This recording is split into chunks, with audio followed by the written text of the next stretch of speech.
Hello, dear students. This time we are going to study the second part of the topic called effective listening. There are barriers and strategies for effective listening.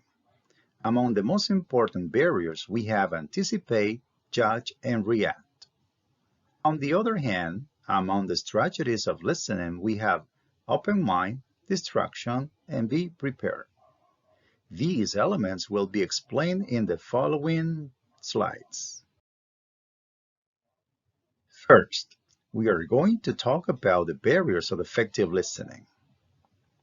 Number one is anticipating or thinking about what the listener is likely to say can distract from listening in several ways.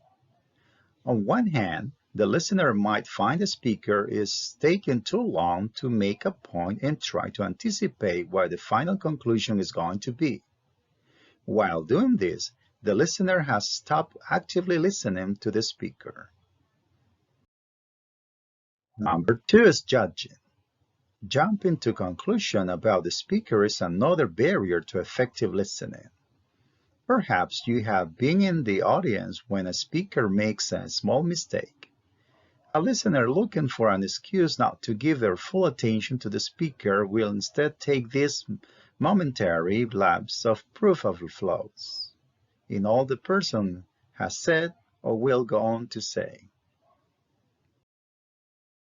Finally, number three is reacting emotionally. When the speaker says an emotional trigger, it can be even more difficult to listen effectively. A guest speaker on campus begins with a personal story about the loss of a parent, and instead of listening, you become caught up grieving a family member of your own. Yet, you have allowed your emotional response to the speaker interfere with your ability to listen effectively. Once emotion is involved, effective listening stops. Secondly, we are going to continue with the most important strategies of listening. Number one is keeping an open mind. Thinking about listening might take you feel tense in the moment. The effective listener is instead calm with a focused and alert mind. You're not waiting to hear what you want to hear, but listen to what is said as it is said. Effective listeners keep an open mind.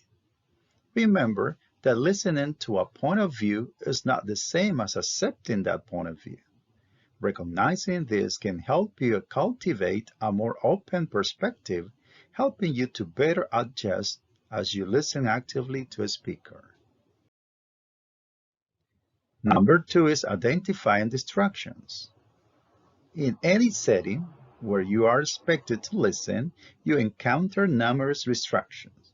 For instance, the father sitting in the living room watching television might want to turn off the television to better enable him to listen to his son when he comes into the room saying, "Dad, I have a problem." In the classroom setting, you might be distracted sitting beside friends who make sarcastic comments throughout the class.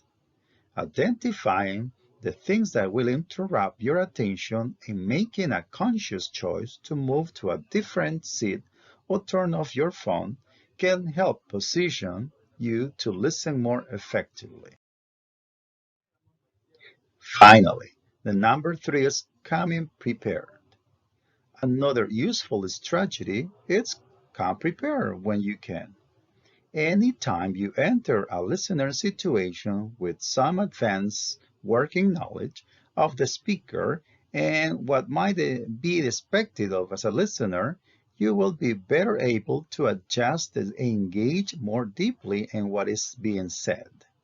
For instance, you might read the assigned readings for class, do the lab work before the lecture, writing up the results.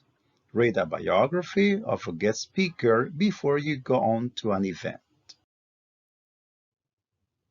Now you are going to watch a YouTube video called 6 Listening Barriers. So carefully pay attention and take notes about each of them. This extra information will help you have more details about these barriers.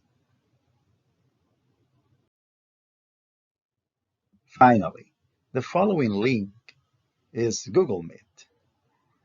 It is for connecting in our first video conference for Monday, June 29th and Tuesday, June 30th, 2020, from 8 p.m. to 10 p.m.